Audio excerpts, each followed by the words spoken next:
You. It's so good to be here. But I have something you can add to what I do.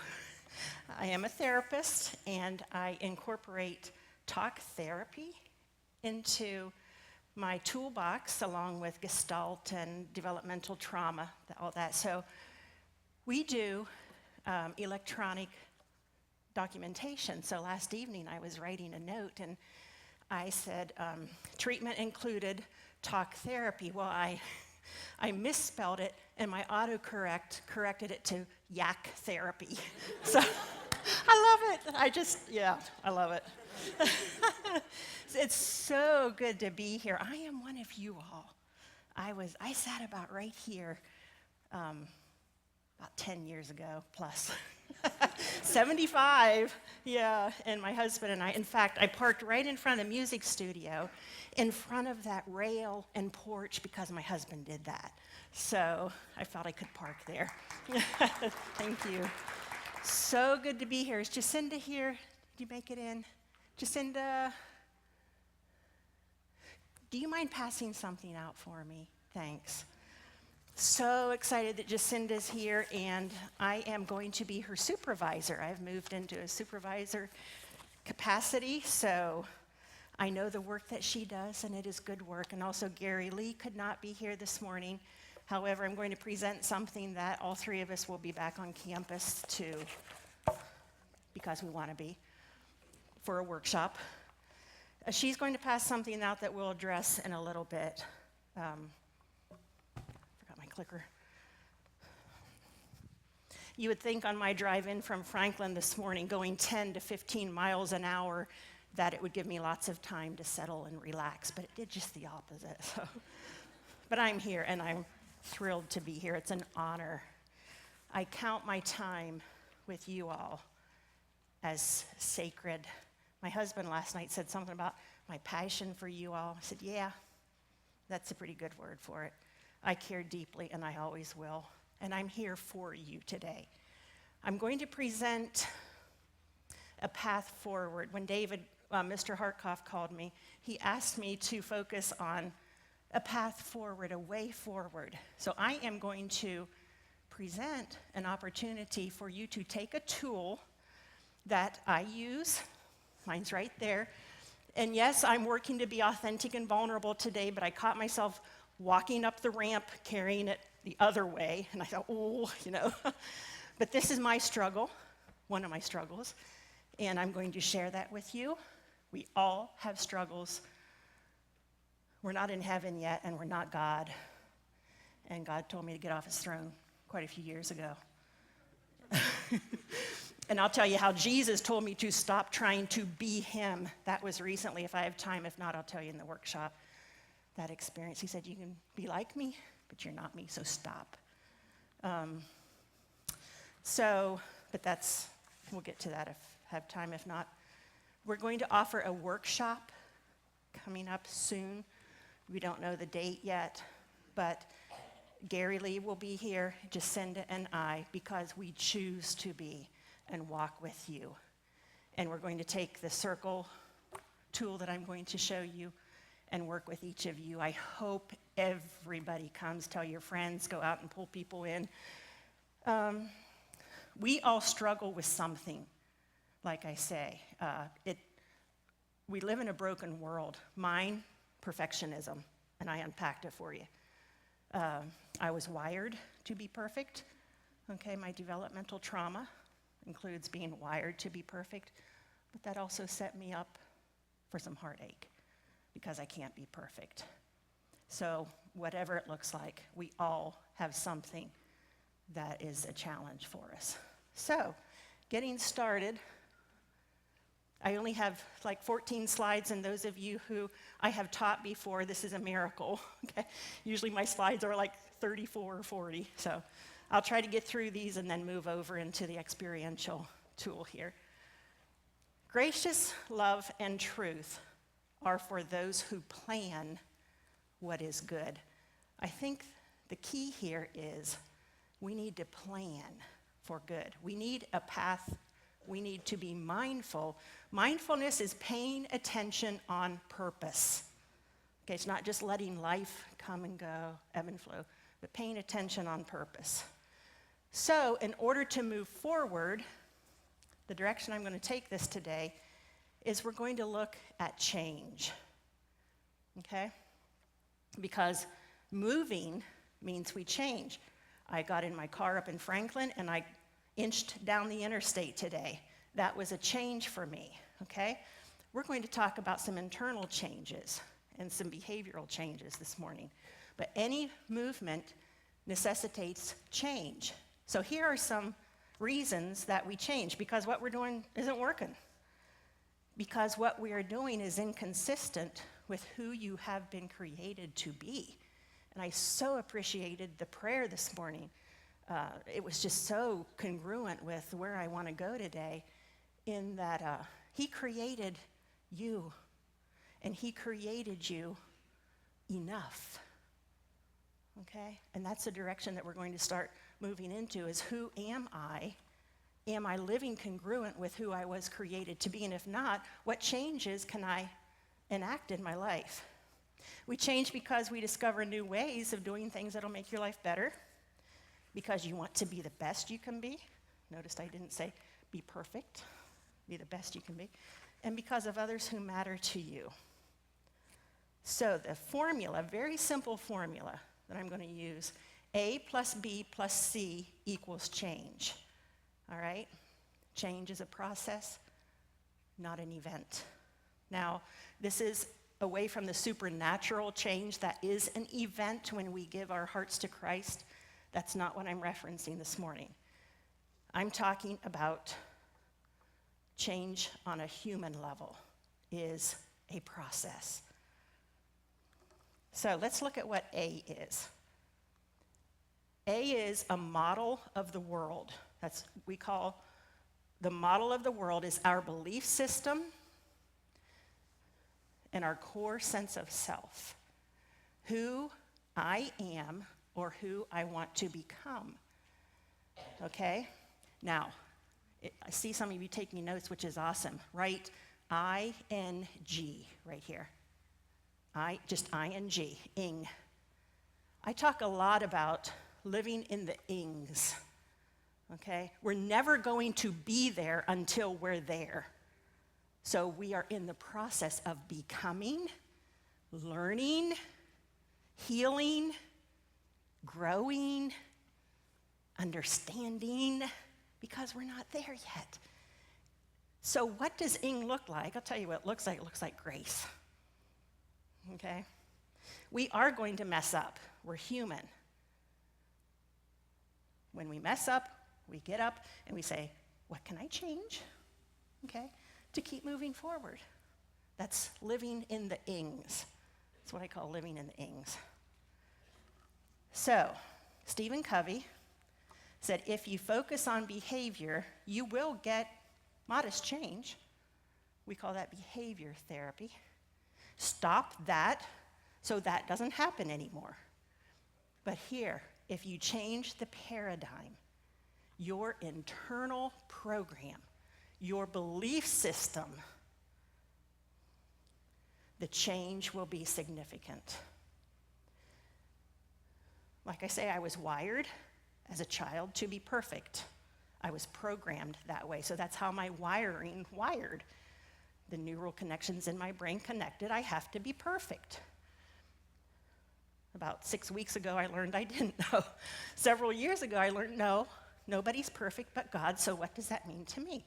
So I had to begin to shift my paradigm.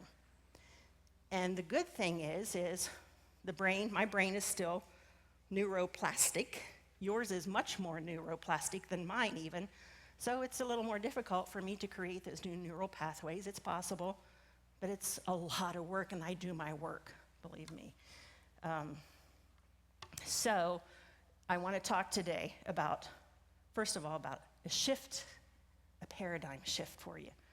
But I'm going to share a poem. Some of you may have seen this, written by a 16-year-old Jewish girl, Hasidic Jew, who believes that God is very present and real to her. Has anybody seen this before? Can't see it now, so how do you see it before? But I'm going to read it to you.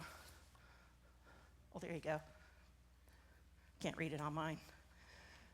Okay, you start at the top by Channing Gorkin. Today was the absolute worst day ever, and don't try to convince me that there's something good in every day. Because when you take a closer look, this world is a pretty evil place. Even if some goodness does not shine through once in a while, satisfaction and happiness don't last. And it's not true that it's all in the mind and heart, because true happiness can be obtained only if one's surroundings are good. It's not true that good exists. I'm sure you can agree that the reality creates my attitude. It's all beyond my control. And you'll never in a million years hear me say that today was a good day. This was in response to an article, a challenge by a teacher to write an article or a poem that addressed evil in the world, okay? What she did, now read from the bottom up. Talk about a paradigm shift, here it comes. Today was a good day, and you'll never in a million years hear me say that it's all beyond my control. My attitude creates the reality. I'm sure that you can agree that it's not true that good exists only if one's surroundings are good. True happiness can be obtained because it's all in the mind and heart. And it's not true that satisfaction and happiness don't last. Some goodness does shine through once in a while, even if the world is a pretty evil place. Because when you take a closer look, there's something good in every day. And don't try to convince me that today was the absolute worst day ever. Pretty cool, isn't it? That's what you call a paradigm shift. Significant. So, I would like to present to you a paradigm shift. And some of you may have already made this shift in yourself, and that's awesome. Hopefully, I'll say something that can even strengthen that. And for those of you who haven't made this paradigm shift yet, here we go. I'm going to challenge you to shift your energy, your focus from stop doing that to I will do this. What's your brain do when you say, don't think about the snow outside? Don't think about that beautiful snow outside. Don't think about that beautiful white snow outside. What does our brain do? Snow outside, right? So rather than it's snowing outside, and I'm going to bring my attention in here and I'm going to listen to Rebecca. See the shift? Okay? So this is a really important shift for those of us who were programmed to be rule followers. Now that does not mean that rules don't matter. Rules matter, okay? But it's where our energy goes, where we train our brain to go and focus. Does that make sense? Cool. So, that's the A, the model of the world. If I can get my ADD together and keep up with my slides here. Okay. B is the decision. Imagine a table right in front of you. And I found one with all kinds of food on. I thought maybe that would be best this morning. Okay, imagine a table in front of each of us. And we work with this at work a lot. It's called a decision table. There's an actual worksheet that we use, and it's very powerful. But on this table are decisions that you know you need to make, okay? And if you made those decisions, your life would be better. You would be more congruent. Your behaviors would match your values. Be more relational, whatever it is. But they're laying there. The decisions wait on the table until we decide to pick them up and act on them. Can't do it for you. And sometimes we can't do it alone. And I'll address that in a little bit, okay? But we were wired for struggle. That's the world we live in, okay? So sometimes we have to take charge. Not sometimes, we have to take charge. Sometimes it looks different for different people. But that decision is going to stay on that table until you decide to pick it up, okay? So I'm not going to leave you there. I have a plan. Here it is. The plan must be doable. I plan to do this year. If it's not doable, I'm going to fail, okay? It must be concrete, one moment at a time, one day at a time, 1 week at a time. And then you know what? Directly, you've strung together a change of habits in your life. But it starts that moment at a time. Okay? So here's the plan, and you're holding it.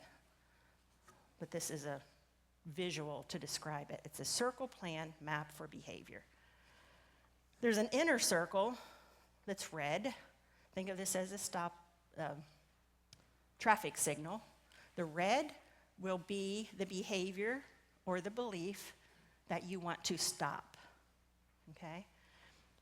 The middle circle is the caution zone, and the green circle is full steam ahead, okay? So let's unpack that a little bit. The inner circle is red, behavior that's off limits. Incongruent with values, and we are Christ followers, so this could be something that, like for me, the belief was, I'm not enough. Well, that's not congruent with who God created me to be. That doesn't mean I swing way over here and I'm all that too. No, it means we're the same as, I'm the same as. I'm not better than you, and neither am I less than anyone. We're the same as. So my paradigm was more in the area of shifting my beliefs, okay? Because I'm a rule follower, so I didn't get into, some things, stealing and that kind of thing, okay? Doesn't matter what it is. We all work on something. All right. The important thing is you don't want to fight your battles in the red zone. You want to fight them in the yellow zone. Okay, you don't want to get into the red of what you're trying to stop and fight the battle there. Okay? Yellow. This is the caution area. Think of that stoplight, that traffic signal. Be careful. These are things that could lead to the red zone if not kept in check. All right? Boundaries. Think of this as a boundary system. Okay? Self-imposed. This is important for those of us who I'm in recovery, rule followers. No, I'm doing this because it is what is right and best for me, not because I have to for something out here. Okay? There's a huge shift in that. Fight your battles here. All right, the green circle, these are healthy beliefs, healthy behaviors, consistent with your values. Here's where we get the strength for the battle. Try to hang out here as much as possible. Now, we don't live in a utopian society, so we can't hang out here all the time, but be mindful of practicing hanging out in the green zone. Let's look at the battle. Can you read it? Yeah. An old Cherokee man once told his grandson, "My son, there's a battle between two wolves inside us all. One is evil. It is anger, jealousy, greed, resentment, inferiority, lies, and ego. The other is good. It is joy, peace, love, hope, humility, kindness and truth. The boy thought about it and asked, "Grandfather, which wolf wins?" The old man quietly replied, "The one you feed."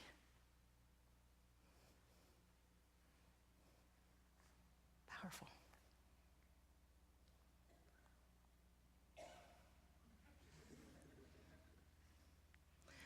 One of my favorite scriptures. One of my all favorites, and I have a lot of favorites, but this is right up there.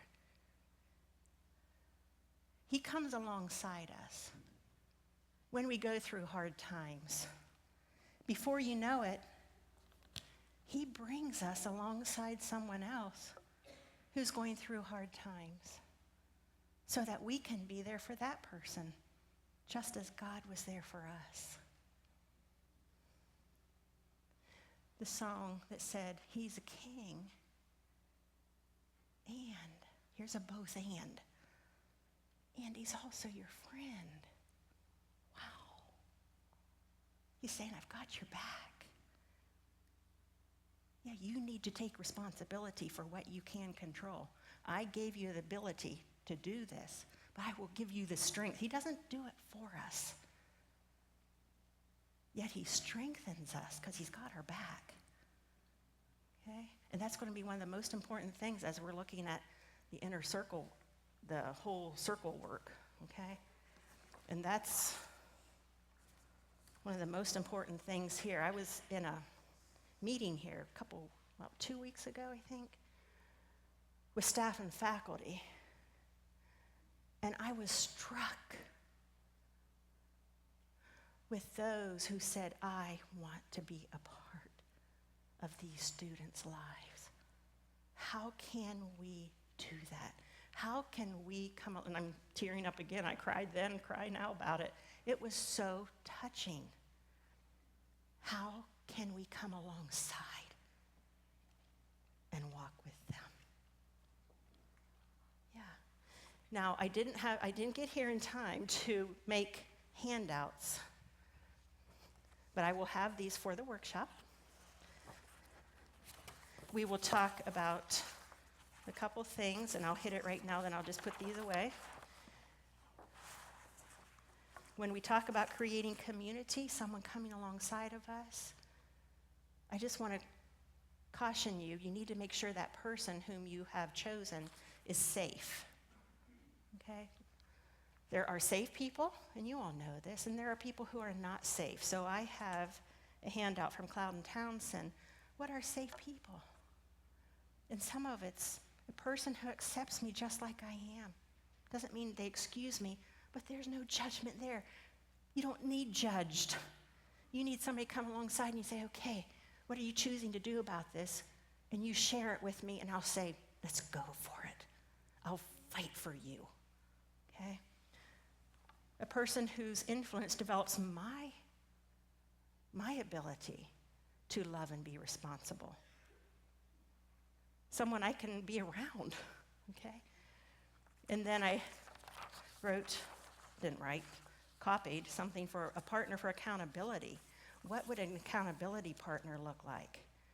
Godly, trustworthy, accepting, courageous, forgiving, edifying, encouraging. Okay? And then we talk about mentors. See, I'm trying to help you understand that we're not islands in this world. The world's too hard to do alone. And some of you have come alongside me, and you're making my life easier to go through my stuff. Okay? We're not meant to do this alone. Okay? I encourage you, just be careful when you need to address deeply personal things. I strongly encourage you, find someone of the same gender. Okay? Because you don't want to create another layer for you to have to work through, because when we're hurting deeply, okay, we're vulnerable. And vulnerability is not necessarily a negative, okay? But vulnerability can lead to risk when not managed properly, okay? So seek out someone of the same gender. Now, women, girls, however you want to look at yourself, okay? You need healthy male role models in your lives. You do.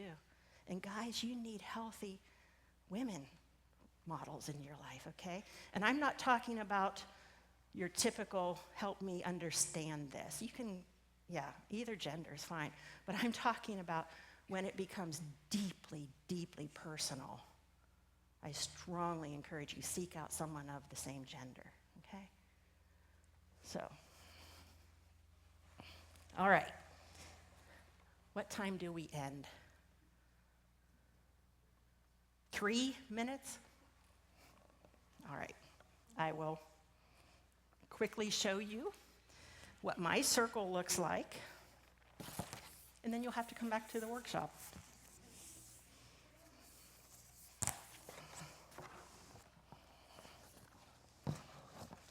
All right. My red zone, perfectionism.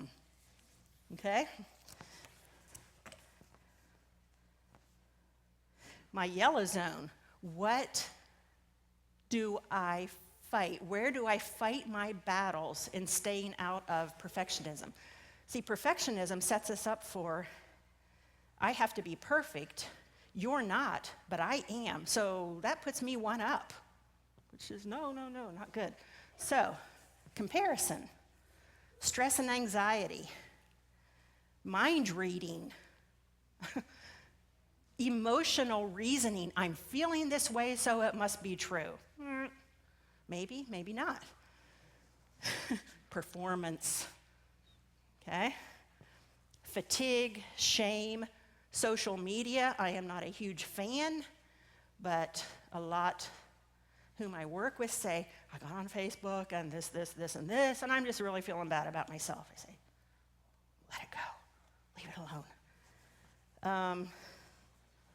So what do I do to build nurture into my life? I like to divide it up into mental, spiritual, physical, and emotional. But let's look at emotional, because I'm running out of time. Spiritual, it's a given. My relationship with Christ has to be there. It's my foundation. Emotionally, spend time with my husband. He's my guy, okay? He's my German rock. Put those two together, okay? My sons, my grandchildren, close friends.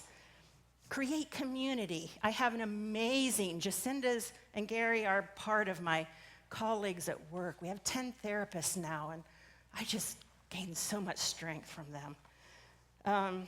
Journaling, mindfulness, self-compassion.